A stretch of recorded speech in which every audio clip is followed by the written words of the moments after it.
60-35, totalna dominacija beogradskog sastava i minuta odmora.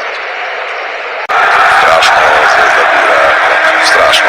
Petrušev ne uspjeva se nikako adaptirati i prilagoditi budućnosti, jednostavno je razlika u kvaliteti grozno velika, 30 koševa u odnosu na budućnost, a kako je to onda u odnosu na ostatak Lige Zvezde. Šteta je što nema dramatike u polufinalu, ali pogotovo u prvome još jednom battle.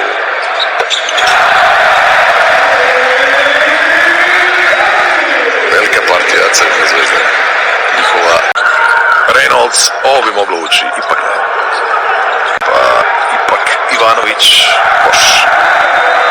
Kozmetika ipak ovo treba se razvati da ne bude ovako ružna masnica, ali 40-38 manje važno, to je debel težak poraz. Gaba ipak u zadnjoj sekundi 93-55.